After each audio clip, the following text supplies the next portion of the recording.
Halo telur, selamat datang di Madrid United, channel fans MU paling netral. Menang dipuji, kalah dibully. Seperti biasa, di video kali ini kita akan membahas beberapa berita terbaru dari Manchester United. Ada update-update baru yang menurutku sangat menarik untuk kita bahas bersama. Langsung aja, kita masuk ke berita yang pertama. Para pencari bakat Manchester United telah mengamati Ian Subiabre sebagai calon pemain yang mungkin direkrut. Meskipun minat tersebut masih dalam tahap awal, baik United maupun Arsenal menyadari reputasinya yang semakin meningkat di Argentina. Memang kalau kita bicara soal Ian Subiabre, ini kan menurutku baru mencuat namanya di musim ini. Secara usia memang masih sangat muda, 19 tahun. Pemain berkebangsaan Argentina yang bermain untuk klub River Plate.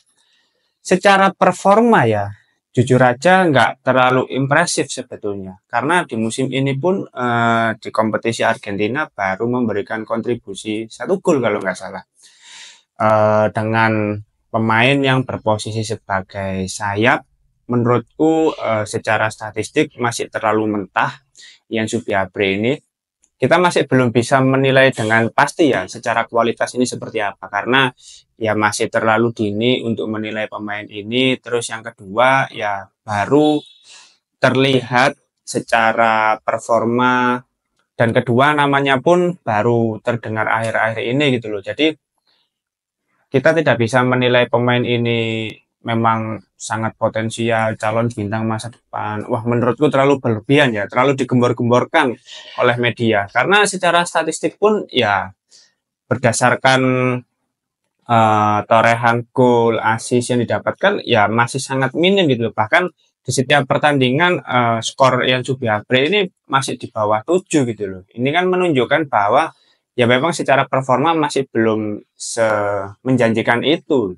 Kalau misalkan tim scouting dari Manchester United melihat pemain ini bakal jadi pemain bintang di masa depan nanti, ya agak meragukan ya menurutku ya. Bahkan dibandingkan Ian Subiabre yang saat ini sedang diincar oleh Manchester United, lebih bagus Franco Mastantuono untuk pemain yang berposisi sebagai sayap juga gitu loh di River Plate.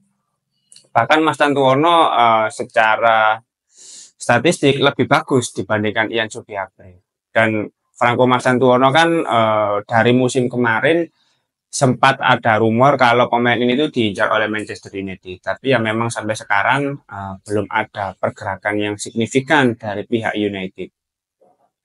Dengan usia yang sama, posisi yang sama, bahkan Franco Mastantuono ini kan dari musim lalu itu sudah mulai menunjukkan kualitasnya. Secara performa bisa dibilang lebih stabil untuk pemain seusianya, dan secara statistik juga lebih bagus dibandingkan Ian Subiabre. Ya, aku sih berharap dari pihak scouting Manchester United tidak perlu terburu-buru dalam melihat potensi-potensi pemain muda di klub-klub lain. Memang kalau kita melihat pemain-pemain dari klub Argentina, ya pokoknya dari Amerika Latin lah, itu memang dibutuhkan oleh Manchester United. Tujuannya apa? Agar Manchester United memiliki pemain yang bermental baja, ya, yang mentalnya itu bagus, nggak menye-menye gitu loh, nggak gampang drop. Karena bermain di Manchester United tentu membutuhkan modal mental yang kuat gitu loh. Pressure-nya pasti akan sangat besar nanti. Kembali lagi kalau kita bicara soal Ian Subiabre, kayaknya nggak perlu terburu-buru ya untuk melihat pemain ini. Ya dilihat saja sampai akhir musim nanti secara performa seperti apa. Kalaupun memang nggak sebagus itu, mending incar Franco Mastantuono. Itu lebih menjanjikan menurutku secara prospek. Oke, kita masuk ke berita berikutnya. Ada keyakinan yang tumbuh di balik layar Manchester United bahwa Jack Moorhouse akan segera melakoni debutnya bersama tim senior di Manchester United. Kalau tadi kita bicara soal pemain muda yang sedang diincar oleh tim scouting Manchester United, sebetulnya di pemain akademi pun kita nggak kekurangan pemain bagus gitu loh. Ya salah satunya Jack Moorhouse ini, yang saat ini bermain bersama tim U21 Manchester United. Secara performa menurutku ini lebih menjanjikan ya. Jack Moorhouse ini kan secara posisi kalau kita lihat riwayatnya ya bisa ditempatkan di beberapa posisi seperti gelandang bertahan, gelandang tengah maupun gelandang serang kalau dibutuhkan. Dan secara performa ya sudah memberikan kontribusi yang cukup nyata bagi Manchester United U21. Untuk pemain yang saat ini berusia sekitar 19 tahun ya sebetulnya nggak beda jauh dengan Ian Subiabre tadi yang sedang diincar oleh Manchester United. Tapi kalau Jack Moorhouse ini kan berhubung dia bermain untuk tim akademi Manchester United, ya secara kualitas tentu lebih menjanjikan.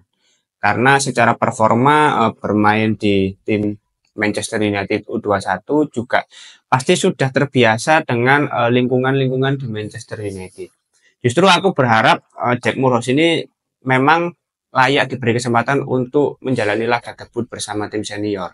Karena beberapa kali kalau kita melihat pertandingan Manchester United akhir-akhir ini kan sudah pernah berada di bangku cadangan. Ya, karena keterbatasan skuad yang ada ya, tapi menurutku akan sangat menarik kalau misalkan pemain-pemain seperti Jack Moorhouse ini diberikan kesempatan sebelum akhir musim nanti. Tujuannya apa? Agar nanti di musim berikutnya ketika menjalani tur pramusim, para pemain muda ini bisa lebih cepat lagi dalam beradaptasi, dalam mengintegrasikan skema Ruben Amorim bersama tim-tim senior, gitu loh. Menarik.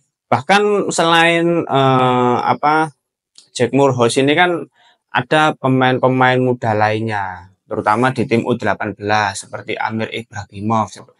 Meskipun secara posisi berbeda ya, tapi kan pemain-pemain muda akademi ini sangat menjanjikan gitu loh.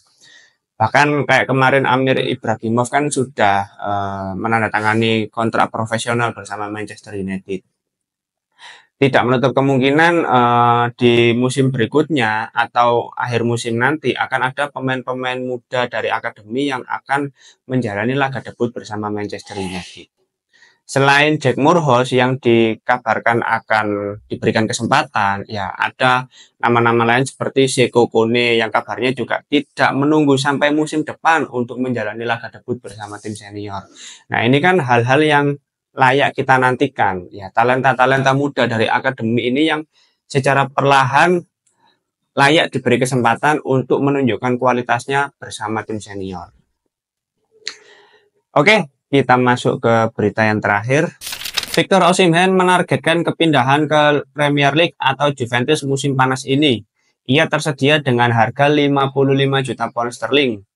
Osimhen masuk dalam daftar pendek Manchester United untuk bursa transfer musim panas. Tetapi ia menjadi pertimbangan tersendiri karena gajinya yang lebih mahal dibandingkan Liam Delap. Osimhen menuntut gaji yang diperkirakan mencapai 9,4 juta per tahun.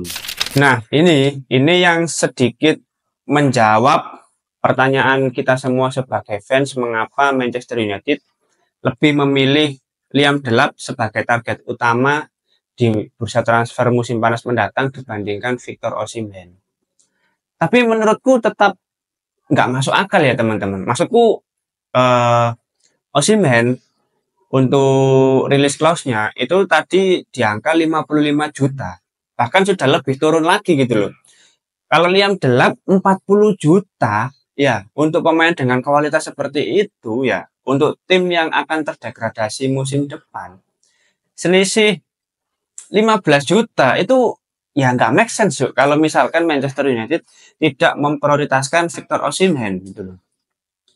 Oke lah, Manchester United berusaha melakukan efisiensi dengan membuang pemain-pemain yang tidak perform dan secara gaji lebih tinggi. Tapi kalau kita melihat tuntutan dari Victor Osimhen, ini kan dia menuntut gaji sebesar 9,4 juta per tahun. Nah, nominal segitu kalau kita lihat per bulannya, ini kan berada di angka sekitar 700-800 ribuan. Nah, dengan angka segitu berarti per pekannya ya Victor Osimhen menuntut gaji sekitar 200 ribu. Nah, gaji 200 ribu per pekan ini kan setara dengan ya Luxo, Mason Mount, Anthony. Ya, ini kan pemain-pemain yang secara performa menurutku tidak lebih bagus dan tidak lebih konsisten dibandingkan dengan Victor Osimhen. Maka dari itu meskipun kalau kita bicara soal efisiensi ya tetap nggak make sense sih kalau Manchester United tidak mempertimbangkan Victor Osimhen sebagai target prioritas sebagai striker di bursa transfer musim panas mendatang. Apalagi Manchester United juga memiliki rencana untuk menjual pemain-pemain yang sudah tidak cocok dengan skema Ruben Amorim. Pemain seperti Victor Lindelof, Johnny Evans, terus Christian Eriksen ini kan kontraknya habis di bursa transfer musim panas mendatang. Otomatis sudah menghemat dari sisi penggajian pemain. Terus pemain seperti Marcus Rashford, Anthony, Jadon Sancho ini kan ada kemungkinan untuk dijual secara permanen juga setelah masa peminjamannya selesai. Terus Casemiro, nah ini kan kalau bisa diuangkan juga lebih bagus lagi meskipun secara performa lagi bagus, tapi nggak ada jaminan di musim berikutnya bisa tampil konsisten. Apalagi di musim kemarin kan secara performa lagi menurun gitu loh. Untuk pemain yang berusia 30 tahun ke atas menurutku sudah bukan masa prime-nya bersama Manchester United. Terus ada pemain lain seperti Garnacho yang masih bisa dijual juga, Kobbie Mainoo kalau misalkan kembali bertingkah untuk menuntut gaji yang tinggi, nggak apa-apa. Gitu loh. Maksudku tuntutan Victor Osimhen ini masih bisa dipenuhi oleh Manchester United karena tuntutannya itu masih realistis dan secara performa itu masih lebih menjanjikan gitu loh.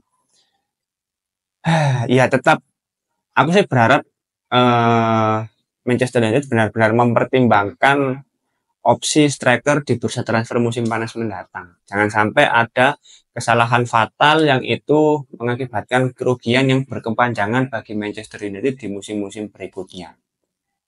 Oke, mungkin itu dulu beberapa berita terbaru dari Manchester United. Kalau teman-teman ada opini lain, langsung tulis saja di kolom komentar. Kita diskusi santai seperti biasa. Terima kasih sudah menonton video ini. Jangan lupa like, komen, dan subscribe. Salam.